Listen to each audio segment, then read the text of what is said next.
आज का प्रातः क्लास है 12 जनवरी सन 1967। रिकॉर्ड चला है तकदीर जगा कर आई हो।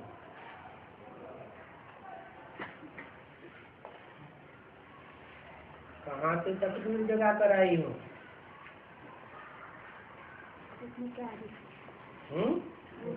सत्य की याद से, यज्ञ की याद से, यज्ञ की याद में ही तकदीर जग गई। पुरुषार्थ कुछ नहीं करना पड़ा।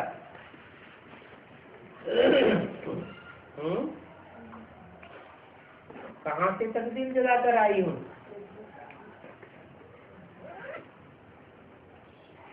कर देखना शुरू कर दिया।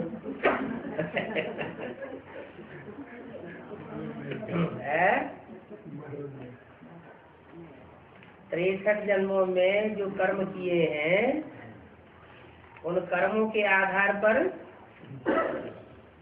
मुझ आत्मा की तकदीर जगी हुई है, जो इस संगम युग में बाप हमको मिला है।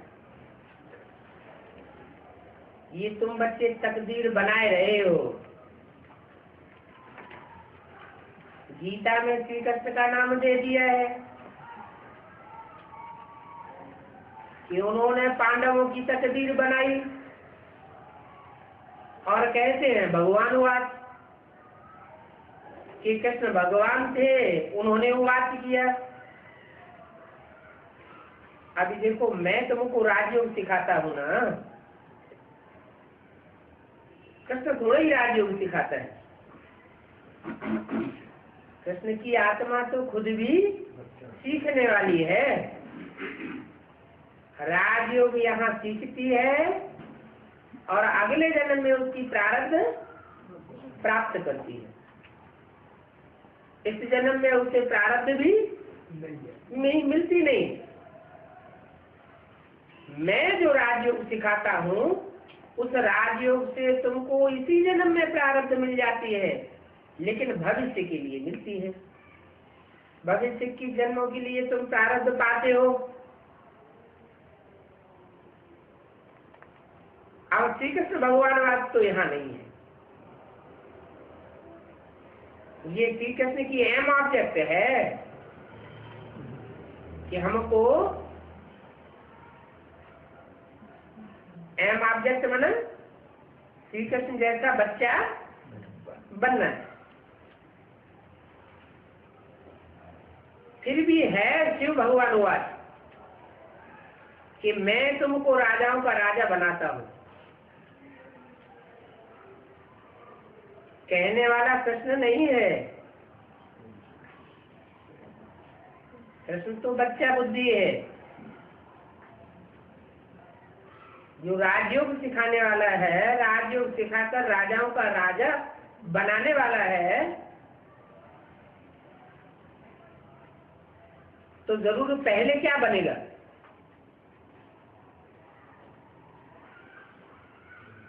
बैगर टू प्रिंस बनेगा। बाकी कृष्ण भगवान वाच नहीं। कृष्ण तुम बच्चों की एम ऑब्जेक्ट है। ये पाठशाला है, इसमें भगवान पढ़ाते हैं। क्या गीता पाठशाला किसे कहा जाए?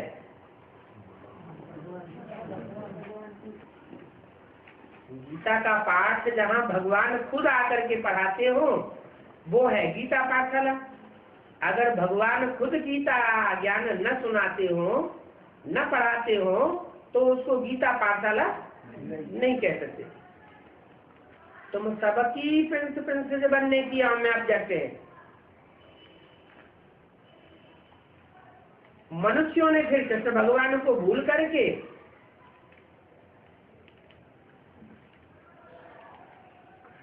भूल से नाम दे दिया।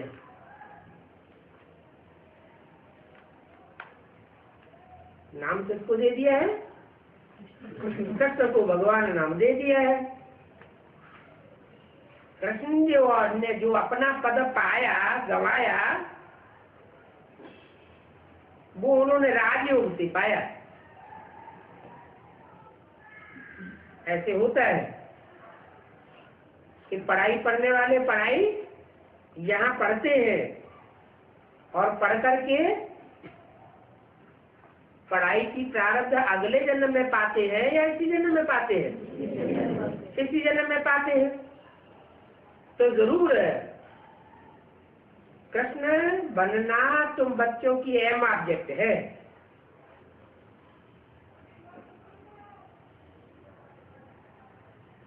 कृष्ण ने जो पद गंवाई दिया वो राज उसने पाई लिया। बाप कहते हैं बहुत जन्मों के भी अंत में मैं तुमको ये ज्ञान सुनाता हूँ।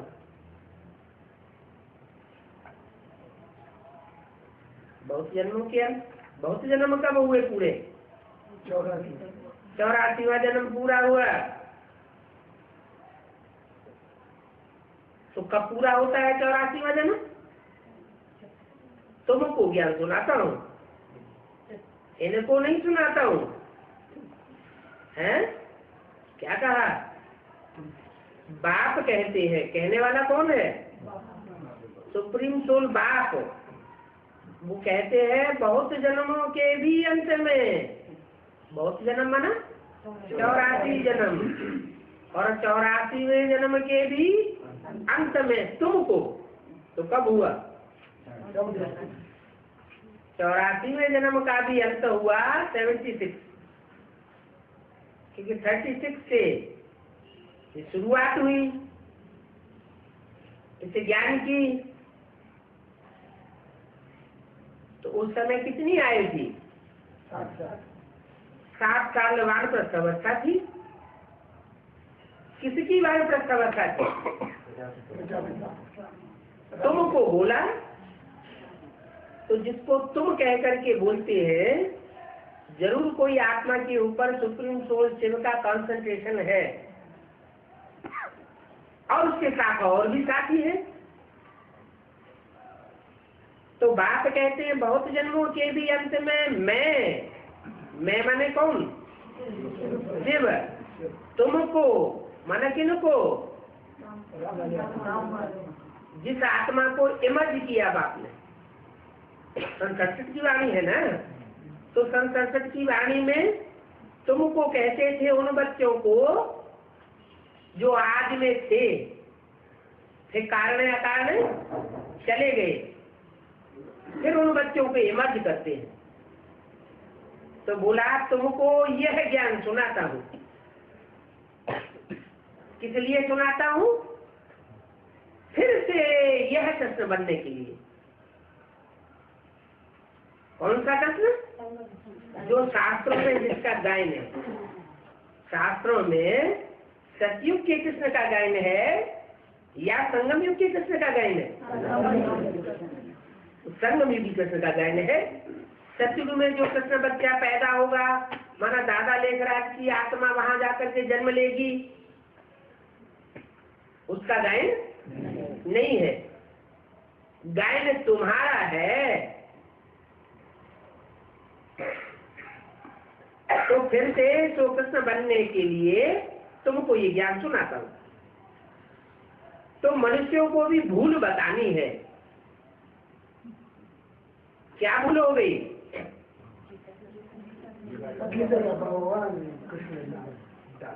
उन्होंने जिसने ज्ञान लिया उसी का नाम डाल दिया, गीता ज्ञान दाता बता दिया। अरे कृष्ण तो अहम ऑब्जेक्ट है। इसका पाठशाला का टीचर कृष्ण नहीं है। क्या ये पाठशाला प्रवृत्ति मार्ग की है या निवृत्ति मार्ग की? प्रवृत्ति मार्ग की गीता पाठशाला है। पढ़ाने वाला भी प्रवृत्ति मार्ग का है, और पढ़ने वाले बच्चे भी बेहद की प्रवृत्ति मार्ग के बच्चे हैं।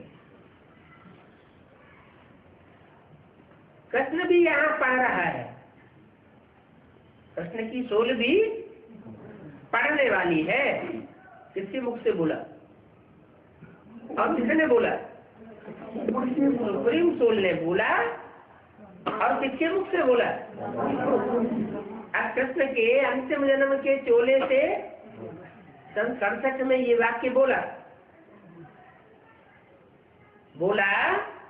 कि कृष्ण की सोल भी इस समय पढ़ने वाली है, पढ़ाने वाली, साकार में टीचर नहीं है। पाठशाला का टीचर है, कृष्ण नहीं है। इस पाठशाला का टीचर श्री श्री शिव बाबा है। डबल श्री नाम क्यों लगाया?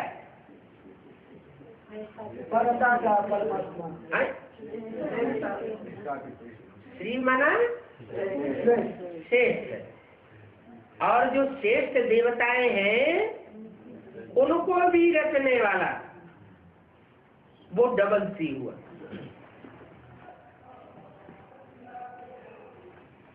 तो ब्रह्मा के तन में प्रवेश किया, तो ब्रह्मा का रूप, पहले तो दाढ़ी मूछ वाला ब्रह्मा का रूप श्री है ही नहीं। वो देवता है क्या? देवता नहीं। अच्छा, फिर जिस तरफ इशारा करते हैं कि पढ़ाने वाला सुप्रीम टीचर तुम्हारा कौन है, वो ब्रह्मा तो बड़ी माँ है, सुप्रीम टीचर नहीं है। तो इशारा किया कि जिस गीता पाठशाला में तुम्हारी एम ऑब्जेक्ट बनती है सो कृष्ण बनने की, कौन सा कृष्ण? जिसका शास्त्रों में गायन है।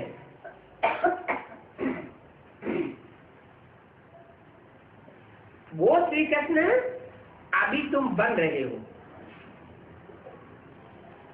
तो पाठशाला का टीचर श्री श्री शिव बाबा है।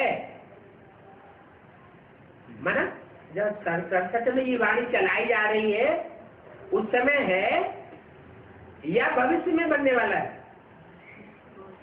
है? भविष्य में बनने वाला है।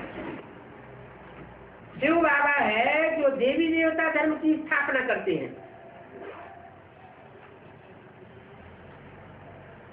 और जिसके द्वारा करते हैं तो कोई तो मीडिया बनता है, परंतु प्रिंस तो बहुत बनने हैं ना।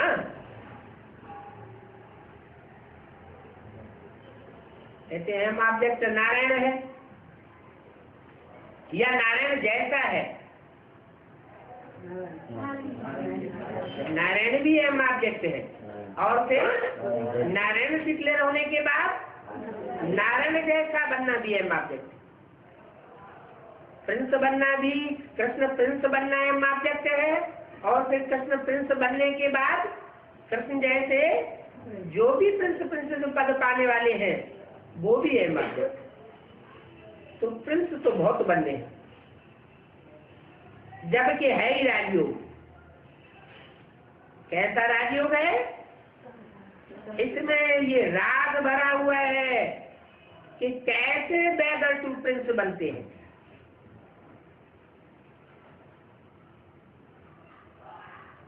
यह नहीं बनते हैं। कौन?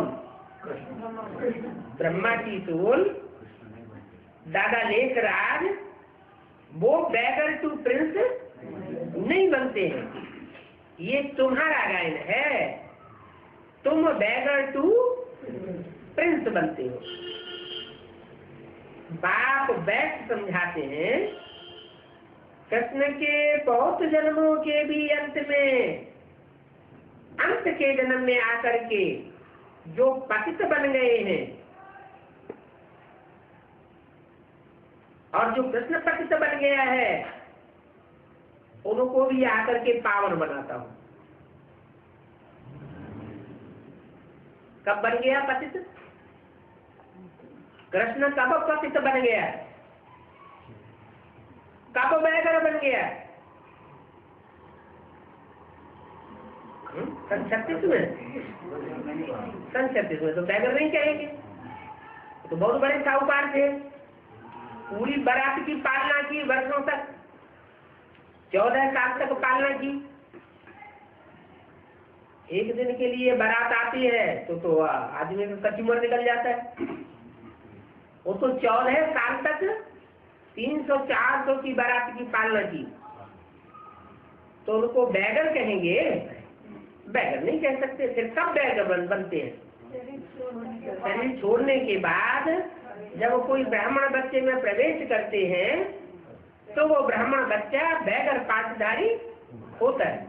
जो बैगर पाठधारी सीढ़ी के चित्र में नीचे कांटों की शैया पर दिखाया गया।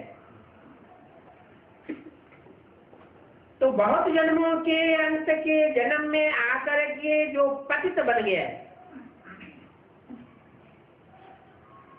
सीढ़ी के चित्र में 2 चित्र हैं। एक तो खड़ा हुआ दादा लेकर आज उन पर कृष्ण की सोल खड़े रूप में दिखाई गई है, और दूसरा पड़े रूप में दिखाया गया।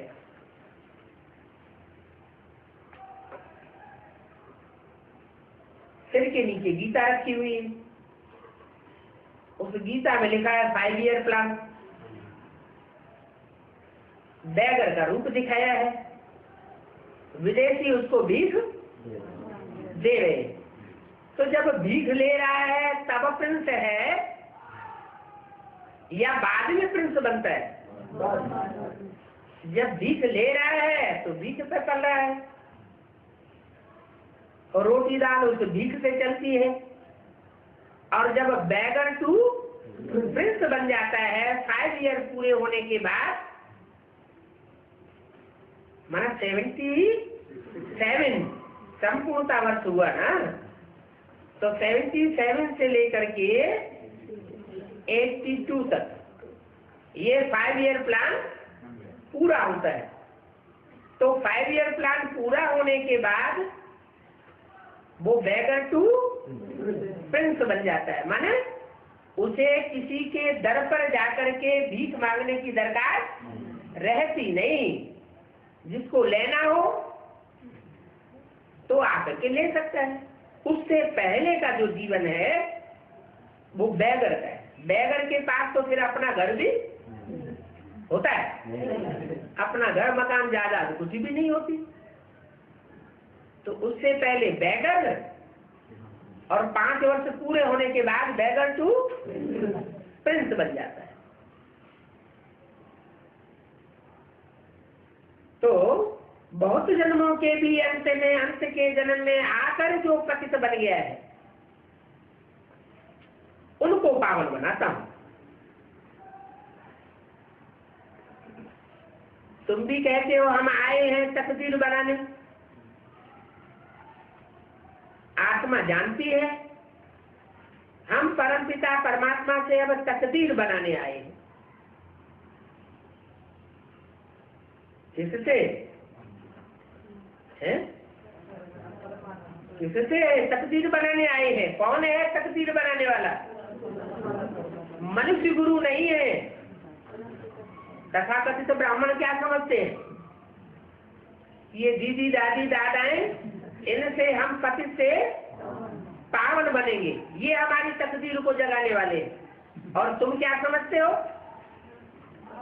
तुम समझते हो कि कोई देहधारी हमको पति से पावन नहीं बना सकता। अब परमात्मा ही हमारी तकदीर जगाने आया। ये है प्रिंस प्रिंसेस बनने की तकदीर। कहाँ बनते हैं प्रिंस प्रिंसेस? इस जन्म में भी प्रिंस प्रिंसेस बनते हैं। अपना तन धन धाम सुहृद परिवार सब की बाजी ईश्वरीय सेवा में लगा देते। पांडवों के लिए क्या दिखाया? पांडवों ने क्या खेला? जुआ खेला।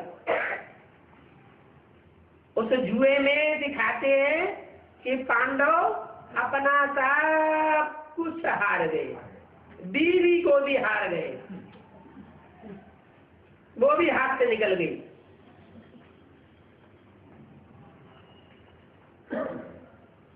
न उनकी मां बची न उनकी पत्नी बची, पूरे बैगर बन गए। और शंकर के लिए भी भक्ति मार्ग में कहते हैं कि शिव शंकर का जो भक्त बनता है वो जैसा लंगोटिया है भभूत रमाने वाला, अपने भक्तों को भी वैसा ही बना देता है। तो ये तो बहुत खतरनाक है, खतरनाक है। ये अच्छा है?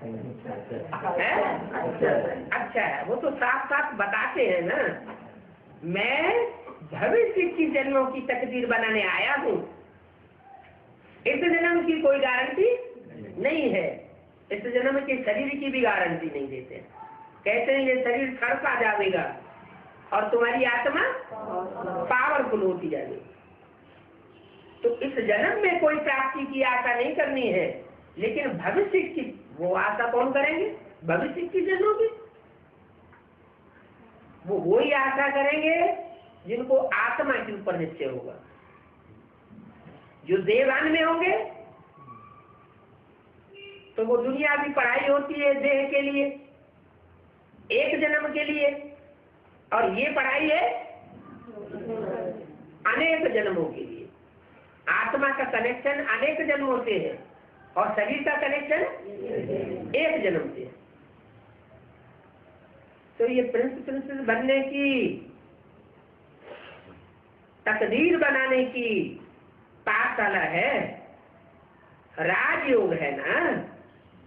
शिव बाबा द्वारा पहले पहले स्वर्ग के 2 पत्ते कृष्ण और राधा निकलते हैं।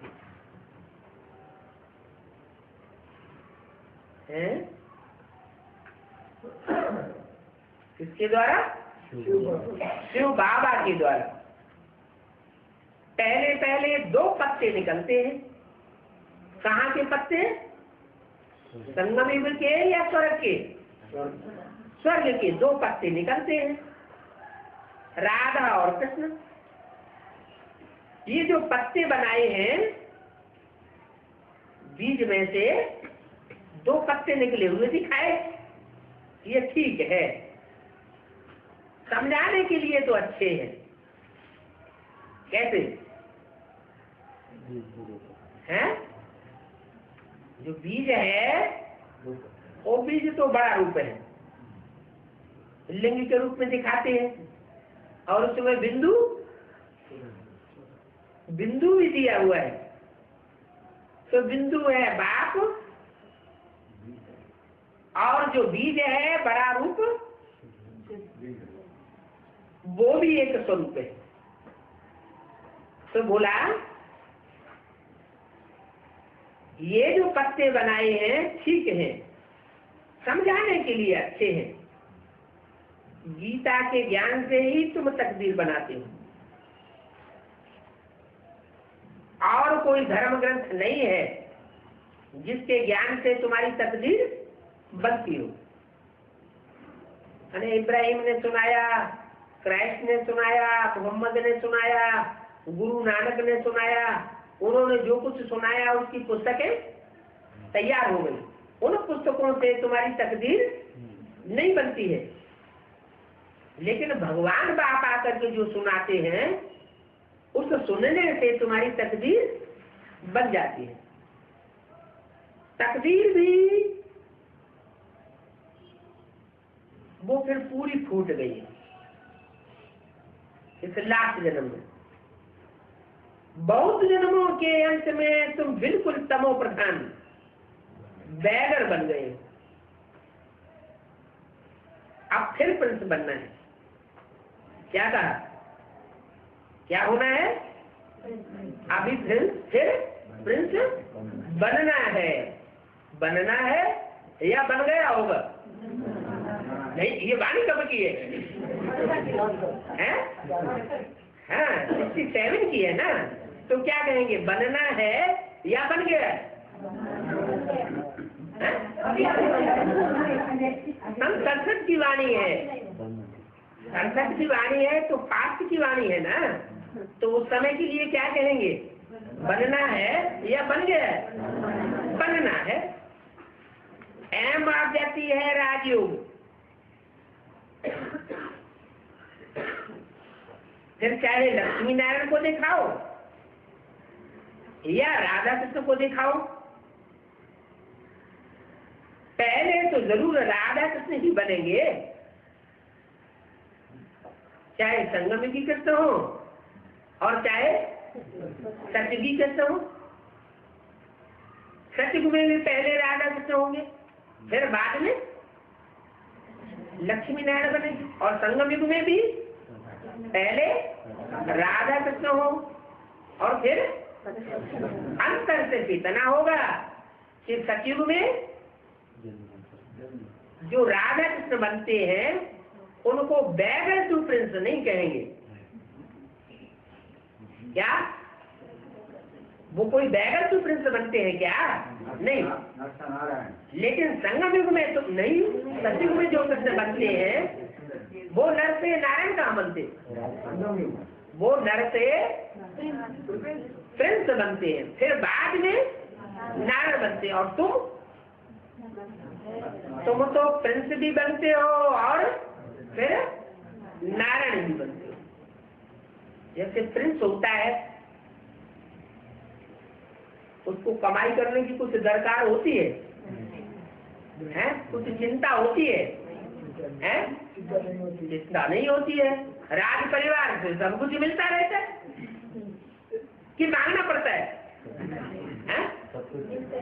अरे तथाकथित ब्राह्मणों की तरह बार बार मांगना पड़ता है, डायरेक्ट या इनडायरेक्टली, या स्वतः ही मिलता है? स्वतः ही मिलता है। प्रिंस जो होंगे तो स्वतः ही मिलेगा। बैगर होंगे तो घर घर जाकर के लेना पड़े। तो बोला तुम्हारी अहम आज्ञा कह राज्य हो, फिर चाहे लक्ष्मी नारायण को दिखाओ चाहे राधा कृष्ण को दिखाओ, पहले तो जरूर राधा कृष्ण बनेंगे। फिर इनकी भी राजधानी चलती है, किनकी है? इनकी भी, इनकी भी, किनकी? कृष्ण मम्मा बाबा की तरफ इशारा किया, इनकी भी सतयुग में राजधानी चलती है। सिर्फ एक ही तो नहीं होगा, इनकी चलेगी तब चलेगी, लेकिन जो भी प्रिंस बनेंगे वो सिर्फ एक ही बनेंगे कि और भी होंगे? सतयुग में तो और नहीं होंगे। सतयुग में तो एक ही प्रिंस होगा और वो ही बड़ा होकर नारायण बनेगा।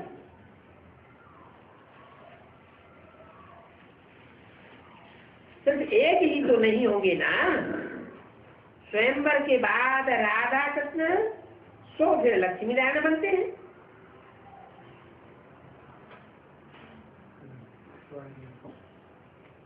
काहे के बाद स्वयंवर। ये स्वयंवर कोई कोरोनेशन हुआ क्या? कोई उत्सव होता है क्या? नहीं, हाँ नहीं होता। सतयुग में उत्सव होता है या नहीं होता है? सतयुग में तो होता नहीं। तो स्वयंवर जो शास्त्रों में दिखाए गए हैं वो कहाँ की यादगार है? द्रौपदी स्वयंवर दिखाते हैं, राम सीता का स्वयंवर दिखाते हैं। तो जो स्वयंवर है माना स्वयं वर्ण किया, कोई दूसरे ने निश्चित नहीं किया कि माँ बाप ने निश्चित कर दिया हो, नहीं, स्वयं वर्ण किया। कोई ब्राह्मण ने निश्चित नहीं किया, स्वयं वर्ण किया। तो वो स्वयंवर कहाँ की यादगार है? संगम की यादगार है। स्वयंवर के बाद राधा कृष्ण सो फिर लक्ष्मी नारायण बनती है। स्वयंवर से पहले राधा कृष्ण और स्वयंवर के बाद लक्ष्मी नारायण बनते हैं। नर से प्रिंस व नर से नारायण बनना, ये बात एक ही है छोटी सी भूल, उसमें ही सारा घोटाला हो गया है।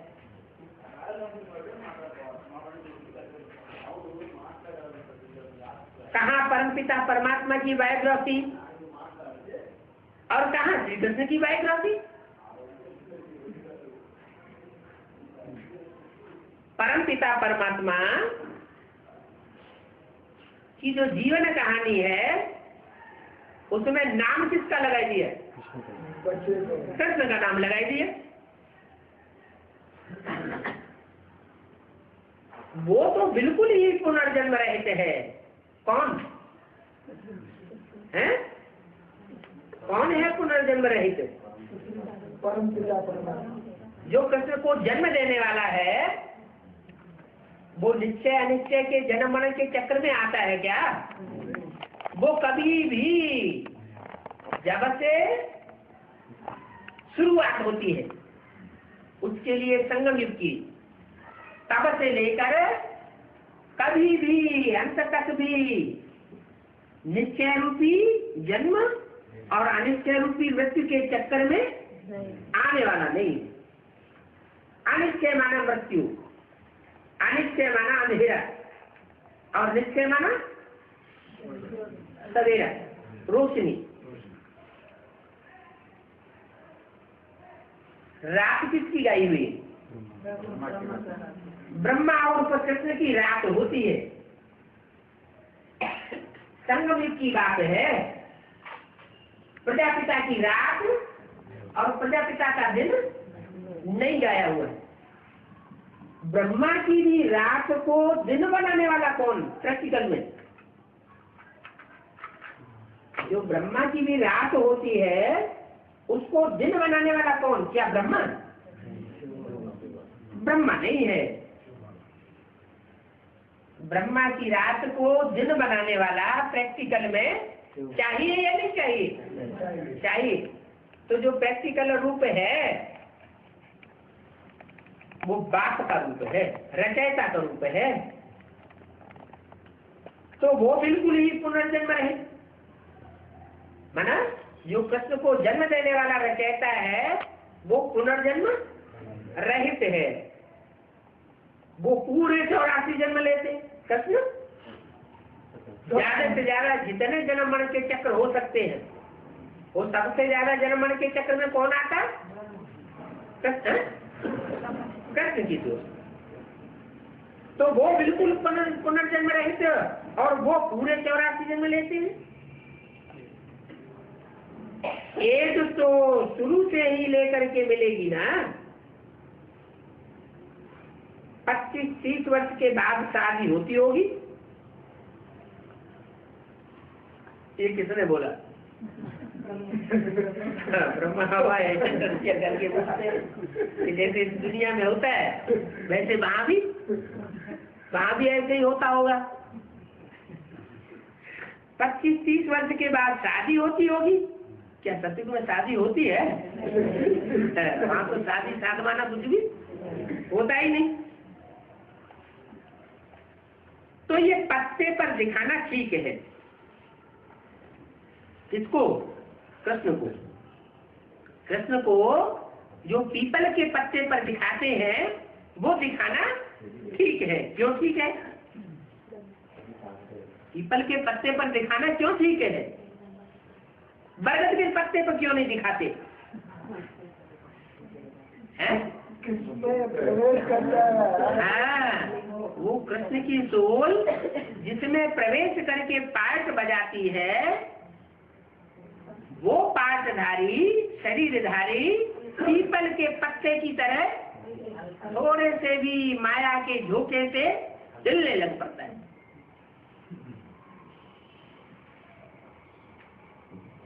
कहाँ कृष्ण का पाठ और कहाँ उसको जन्म देने वाले का पाठ। जन्म देने वाला रचयिता,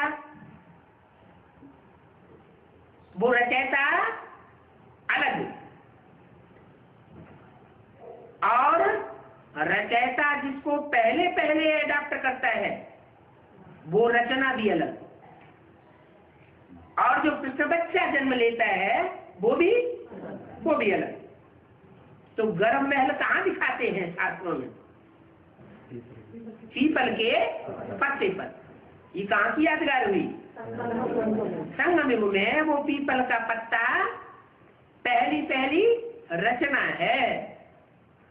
उस पहली पहली रचना में कृष्ण की सोल गर्भ महल में प्रवेश करके पाठ बजाती है। पीपल का पत्ता हिलता डुलता है तो गायन होता है, सत्य की नैया डोलेगी हिलेगी लेकिन डूबेगी नहीं, क्योंकि सत्य बाप का सत्य बच्चा उसमें विराजमान है।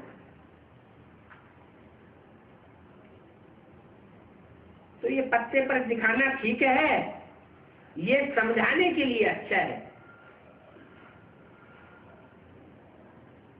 तो ये भी तुमको समझाना है क्या? पीपल के पत्ते का राज भी तुमको समझाना है। और कोई ये तथाकथित दीदी दादी दादा है ब्राह्मण की दुनिया के, वो नहीं समझा सकेंगे। ये भी तुमको समझाना है भविष्य में या वर्तमान की बात की। 67 में बोला कि तुमको समझाना है। अभी ये राज किसी ने समझा नहीं है। माने भविष्य में तुमको चल करके ये राज समझाना है कि ये गीता पाठशाला है, दूसरी कोई चीज नहीं है। भगवान बैठ राजयोग सिखाते हैं। गीता ज्ञान स्वयं भगवान सिखाने वाला है। जिसका नाम गीता रख दिया है वो शिखामणि है। जो सीख दी है उसका नाम क्या रख दिया? शिखामणि। माने जो सीख दी है, शिक्षा दी है। क्या? जो भी शिक्षा दी है उसका नाम क्या रख दिया? गीता। तो सबसे ज्यादा शिक्षा किसको मिली होगी? गीता माता को शिक्षा मिलती है। शूद्र से ब्राह्मण बनाते हैं, फिर ब्राह्मणों को शिक्षा दे करके मनुष्य से देवता बनाते। तो शिक्षा दी जाती है। तो बताया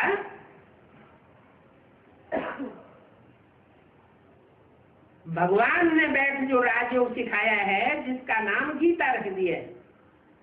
कोई भी धर्म स्थापन होता है तो धर्मशास्त्र जरूर चाहिए। क्या? उस धर्म को, उस धर्म की धारणा को शासित करने वाला जो शासन है, शासक है, वो पुस्तक ऐसी जरूर चाहिए। वो तो हद की पुस्तकें होती है, स्थूल। और ये पुस्तक कैसी है? चैतन्य पुस्तक है।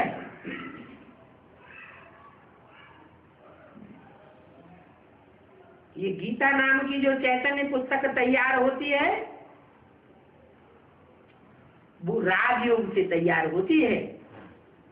इसमें राग भरा हुआ है। हर धर्म का धर्मशास्त्र जरूर होता है। भक्ति मार्ग में सबके धर्मशास्त्र है। मुसलमानों का भी है, क्रिश्चियंस का भी है, सिखों का भी है, बौद्धियों का भी है।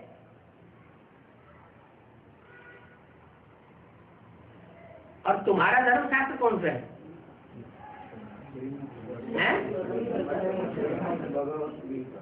हिंदुओं का माना जाता है श्रीमद् भगवत गीता। लेकिन उसमें नाम किसका डाल दिया है? रचयिता। तो रचयिता जो नाम डाल दिया है वो जो जन्म लेने वाला है उसका ही नाम डाल दिया। तो जन्म लेने वाला रचयिता कैसे हो सकता है? जन्म लेने वाला और जन्म देने वाला, पहले कौन हुआ? पहले तो जन्म देने वाला चाहिए। जन्म लेने वाले ने जन्म किससे लिया? नहीं, बाप तो ठीक है, वो तो बीज बोने वाला हुआ। बीज बोने वाला तो बाप हुआ। बीज में कौन होता है? बच्चे और बाप के बीच में भी तो कोई होता है, माँ होती है। तो गीता माता जरूर चाहिए। ये गीता माता है सब शास्त्रों की माता। तो भक्ति मार्ग में सबके धर्म शास्त्र हैं। तुम बच्चे जानते हो ये लक्ष्मी नारायण स्वर्ग के मालिक थे। जरूर संगम युग पर ही स्वर्ग स्थापन हुआ होगा। स्वर्ग की स्थापना सतयुग में हुई होगी या संगम में हुई होगी? संगम में हुई होगी। माना नरक भी हो और स्वर्ग भी हो। नरक की दुनिया के बीच तुम बच्चों को आके स्वर्ग का वर्षा देता हूं, जिसकी यादगार अजमेर में दिखाते हैं। अजमेर में स्वर्ग का भक्ति मार्ग में मॉडल बनाया हुआ है। प्रैक्टिकल में ब्राह्मणों की संगम की दुनिया में जो संगठन पहले पहले तैयार हुआ सैंपल के रूप में, प्रैक्टिकल नहीं, सैंपल के रूप में जो संगठन तैयार हुआ, वो संगठन कब की बात है?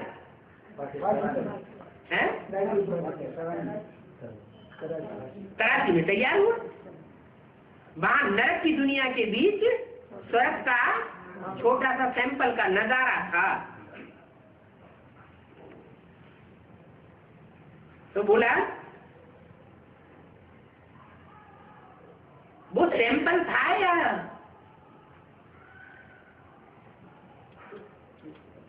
असली था? सैंपल था। तो सैंपल बनाने वाले और असली बनाने वाले अलग अलग होंगे कि एक ही होंगे? जो सैंपल बनाने वाले हैं उनको कहाँ का वासी बताया गया? वो जो सैंपल बनता है वो कहाँ बनाया गया? भक्ति मार्ग में। अजमेर नाम क्यों दिया?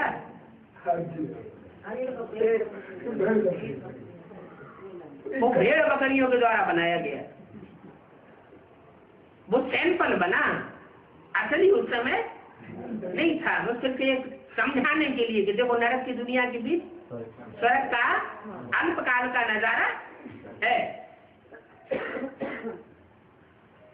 तो जरूर है जो प्रैक्टिकल स्वर्ग स्थापन हुआ होगा वो संगम युग पर ही स्थापन हुआ होगा। आज में या अंत में? संगम के आज में स्थापन हुआ होगा स्वर्ग या अंत में स्थापन हुआ होगा? जरूर अंत में स्थापन हुआ होगा।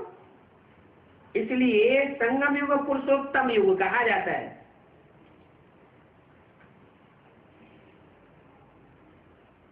इसलिए पुरुषोत्तम युग कहा जाता है कि पुरुषों में, आत्माओं में जो जन्मन के चक्र में आने वाली हैं, उन आत्माओं में नंबरवार श्रेष्ठ आत्माएं कौन कौन है? एक प्रिंस थोड़ा ही होगा। संगम युग में एक प्रिंस की प्रत्यक्षता होगी या अनेकों प्रिंसेस की प्रत्यक्षता होगी? जो माला यादगार है वो माला कोई एक की यादगार नहीं है, वो राज परिवार 16,108 की माला का है। आज सनातन देवी देवता धर्म की स्थापना होती है, बाकी और सब धर्म विदा हो जाते हैं। वो आज भी उसकी स्थापना होती है। जब उसकी स्थापना हो जाती है तो और सब जो भी मंदिर, मस्जिद, गिरजाघर, गुरुद्वारे हैं वो सब चलने लग पड़ते हैं। चलने लग पाते हैं या पूरे ठाव हो जाते हैं? अंत में पूरे ही खलास हो जाते हैं। एक ही बड़ा मंदिर रह जाएगा जिसका नाम पड़ता है बैकुंठ। सब धर्म विदा हो जाते हैं। लिखा हुआ भी है परमपिता परमात्मा ब्रह्मा द्वारा स्थापना करते हैं और शंकर द्वारा विनाश कराते हैं। अब ब्रह्मा ने तो 69 में शरीर छोड़ दिया, स्थापना तो स्वर्ग की हुई नहीं और नरक की दुनिया का विनाश भी है नहीं हुआ। लेकिन वाणी में पहले से घोषणा तो कर दी थी। क्या घोषणा की थी कि आने वाले 10 वर्षों में पुरानी दुनिया का विनाश और नई दुनिया की स्थापना हो जाएगी। तो ये बाहर की दुनिया की बात थी या ब्राह्मणों की यज्ञ कुंड की बात थी? यज्ञ कुंड की बात थी। यज्ञ कुंड के जो आसपास बैठने वाले ब्राह्मण होते हैं उनको विनाश का सेक पहले लगता है या जो दूर बैठे होते हैं उनको सेक लगता है? जो यज्ञ कुंड के पास होंगे, नजदीक होंगे, उन्हीं को सेक लगेगा। और सेक भी उनको लगता है जो अभ्यासी नहीं होते। ज्ञान यज्ञ करने के जो अभ्यासी नहीं होते हैं तो वो क्या करते हैं, आहुति डालते हैं और जब आग लगती है, सेक लगता है तो झट से पीछे खींच लेते हैं। तो आधी आहुति अंदर गिरती है और आधी बाहर गिर जाती है। माने संपूर्ण समर्पण नहीं हो पाते। जो तन, जो मन, जो धन, जो समय और जो संपर्क ईश्वरीय सेवा में लगाना चाहिए, वो ईश्वरीय सेवा में विश्व कल्याण के अर्थ न लगा करके अपने स्वार्थ के पोषण में लगा देते। माने यज्ञ कुंड में पूरा ज्ञान यज्ञ कुंड के तरीके से स्वाहा नहीं करते। तो आहुति बिखर जाती है। जब आहुति बिखर जाएगी तो सफल होगा या निष्फल हो गया? फिर निष्फल हो जाता है। तो ब्रह्मा द्वारा स्थापना कराता हूं। मैंने 69 में जिस ब्रह्मा ने शरीर छोड़ा उनकी बात नहीं है, लेकिन वही सोल, वही आत्मा फिर कोई ब्राह्मण बच्चे में प्रवेश करके पार्ट बजाती है। उस ब्राह्मण के द्वारा और उनके सहयोगियों के द्वारा ब्रह्मा द्वारा स्थापना गाई हुई है। काय की? स्वर्ग की कंप्लीट की स्थापना गाई हुई है। ब्रह्मा द्वारा क्यों नहीं गाई हुई? ब्रह्मा जब कोई ब्राह्मण बच्चों में प्रवेश करता है तब क्यों गाई गई है? हाँ, ब्रह्मा का तन पुरुष तन था। पुरुष जो भी होते हैं सब दुर्योधन दुशासन होते हैं और दुर्योधन दुशासन जो है वो स्वर्ग की स्थापना नहीं कर सकते। इसलिए फिर ये राग भरा हुआ है कि जो कन्याएं माताएं हैं उन कन्या माताओं की भी जो मुखिया है संगम युग में, उसमें ब्रह्मा की सोल माना कृष्ण की सोल प्रवेश करके फिर जगदम्बा के रूप में स्वर्ग का गेट का उद्घाटन होता है।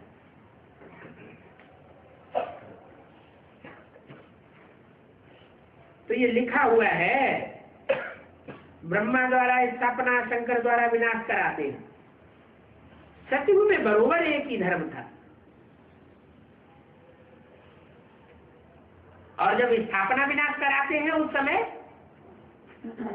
एक धर्म होता है या सभी धर्म मौजूद होते हैं?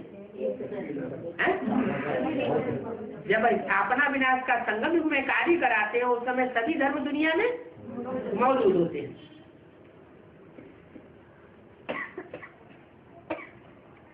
तो सत्युग में जरूर एक धर्म होता है, फिर हिस्ट्री ज्योग्राफी जरूर रिपीट होगी। अच्छी चीज के लिए कहा जाता है स्वर्ग की स्थापना होगी।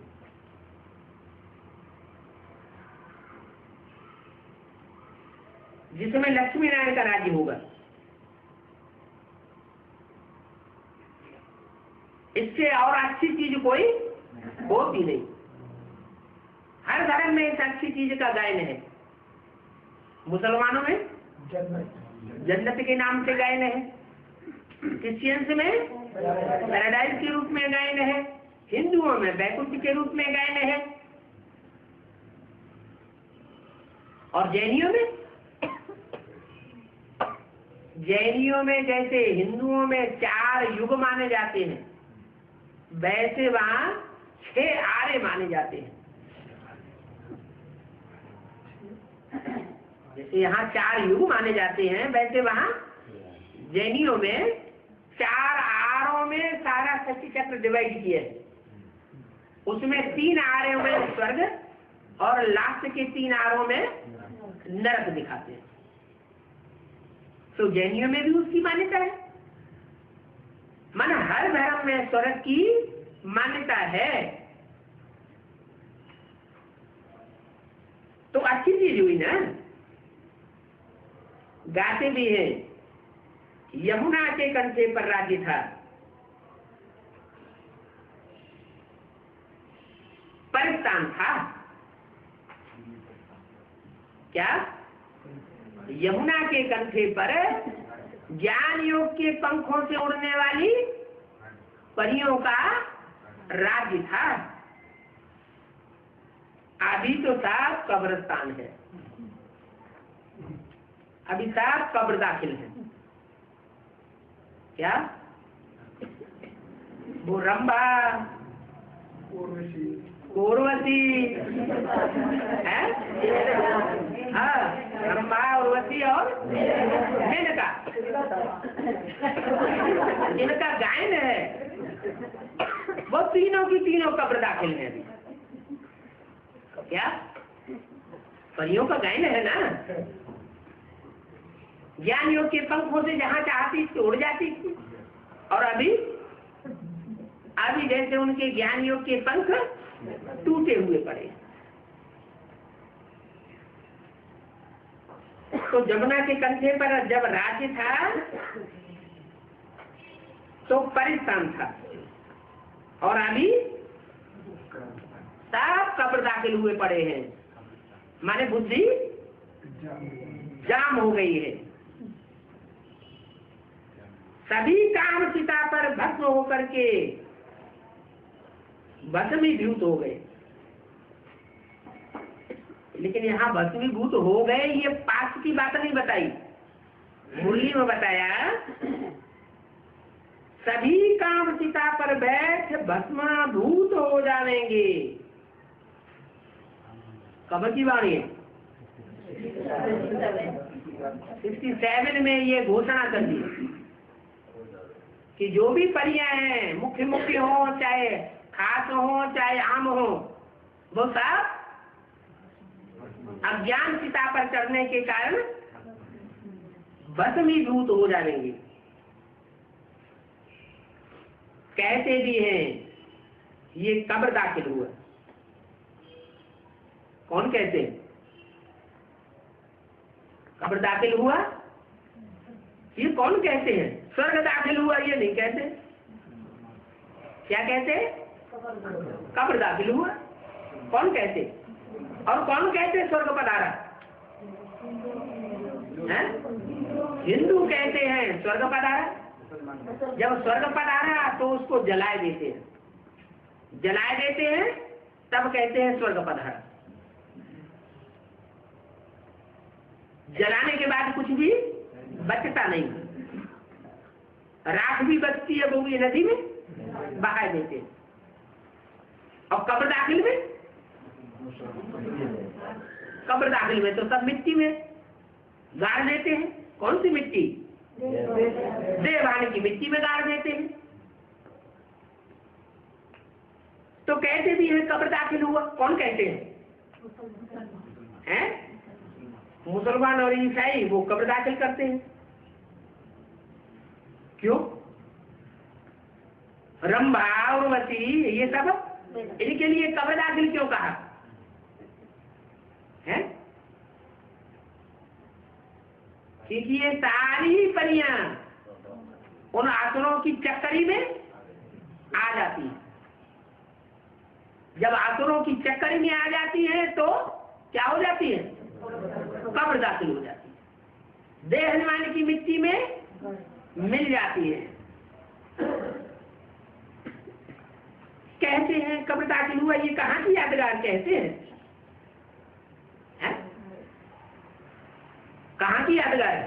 सन 67 की यादगार है या बाद की यादगार है?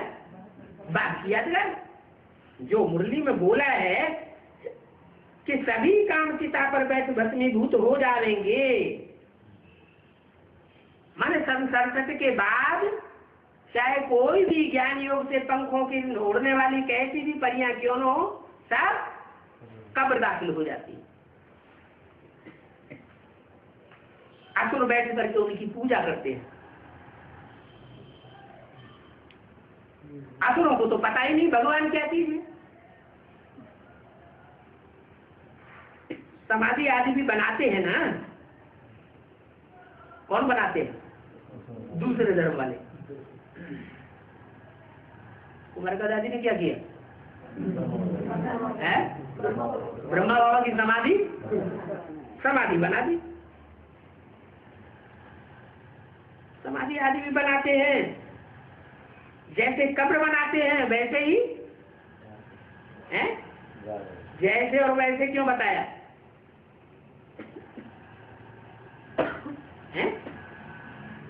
जैसे कब्र बनाते हैं वैसे ही समाधि कोई किस प्रकार की बनाते हैं और कोई किस प्रकार की बनाते हैं।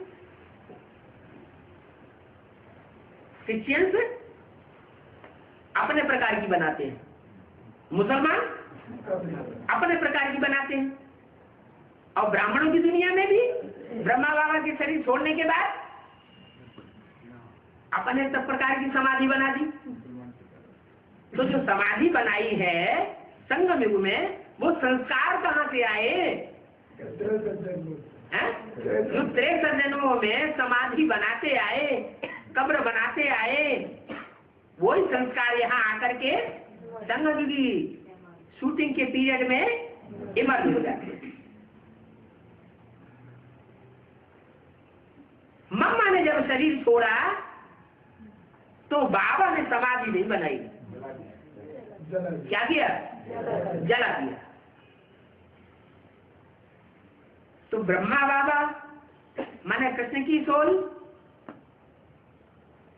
ये भारत की हुई या विदेशी हुई? उन्होंने जन्म जन्मांतर जो किया होगा तो उन्होंने संगम युग में किया।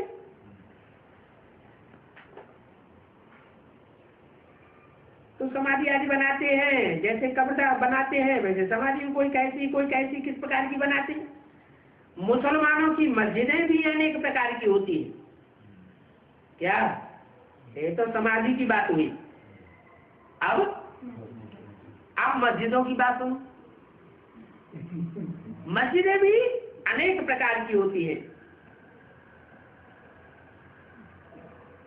कोई जैसे दीवार खड़ी कर देते हैं, मस्जिद में क्या करते हैं? दीवार खड़ी कर देते हैं, उस दीवार के सामने माथा टेकते हैं। दीवार माना क्या है? अरे बिगुनों की दीवार, जैसे ज्ञान की नदी बह रही है और दीवार खड़ी कर दी। हाँ, तो पानी का जो नेचुरल बहाव है वो बंद हो जाएगा ना। यहाँ भी एडवांस ज्ञान का बहाव होता है, और जो दीवार है वो सामने आ जाती है। वो दीवार ऐसी सामने आती है कि उस ज्ञान जल को आगे बढ़ने ही नहीं देती। संसार में वो ज्ञान जल फैलने नहीं देती।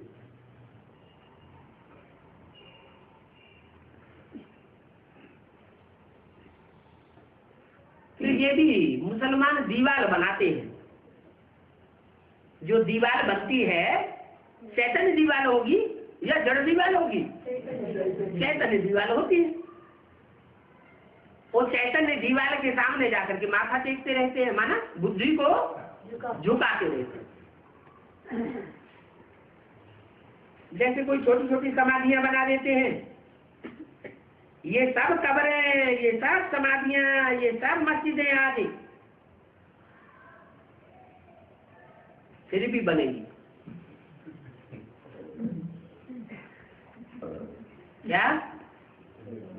ये तो बेसिक नॉलेज में बनी। अभी अभी एडवांस नॉलेज में फिर भी बनेगी। अब कहाँ जाए?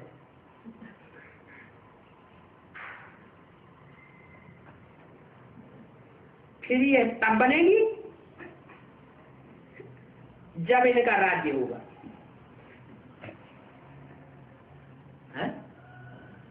संगम में ही राज्य होगा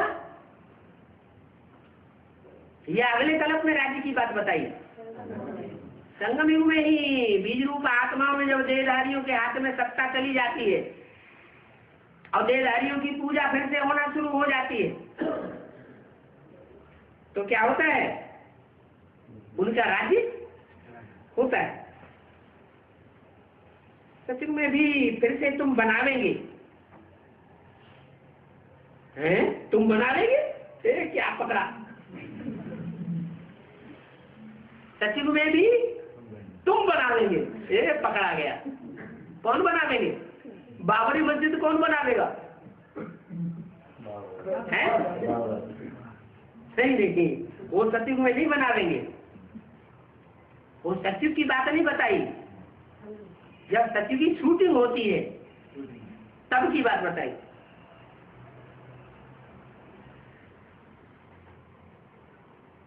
ऐसे नहीं कि कोई नीचे से सोने की द्वारिका या लंका निकल आवेगी।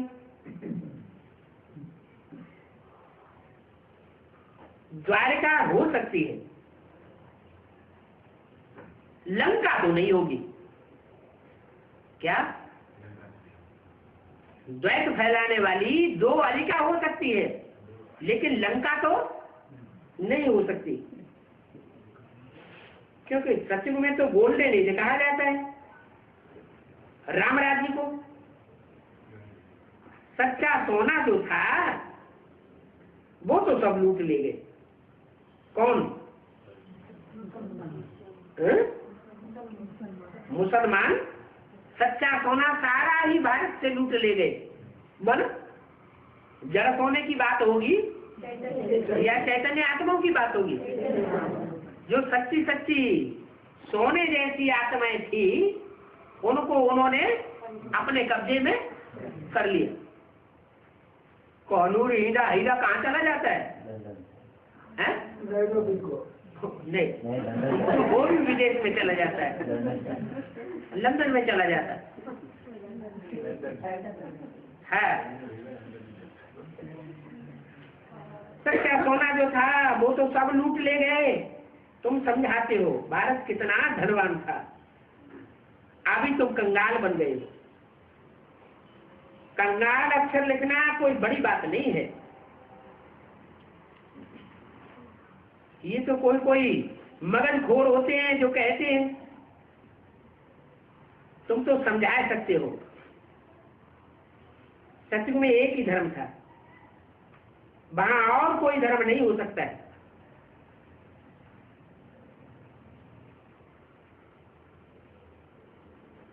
कई कहते हैं ये कैसे हो सकता है? ओम शांति।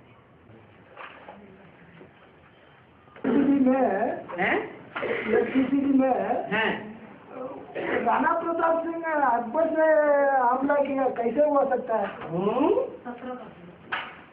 राणा प्रताप ने अकबर से टक्कर ली ऐसे में? राणा प्रताप अकबर से टक्कर नहीं ली। कैसे? बाबर से हुमायूं, बाबर से हुमायूं, बाबर से हुमायूं, बाबर के बाद हुमायूं आकर के हुमायूं से अकबर आ गया, हुमायूं से अकबर, अकबर से जहांगीर, जहांगीर से शाहजहां, शाहजहां से बाद छत्रपति शिवाजी। उनकी भी 10 बादशाहियां चली। क्या? मुगल सल्तनत की भी 10 बादशाहियां चली और सिखों की भी 10 बादशाहियां चली। बाप जो स्थापन करते हैं ना, उसकी 10 पीढ़ियां चलती है। आखिरी पीढ़ी में राज्य नाम की कोई चीज नहीं रहती, अराजकता हो जाती है। मुगल वंश में भी ऐसे हुआ। मध्य में टॉप पर पहुंचता है राज्य, और आदि में शुरुआत होती है और अंत में एंड। नाम ही है इंडा। इंडा तो इंडिया।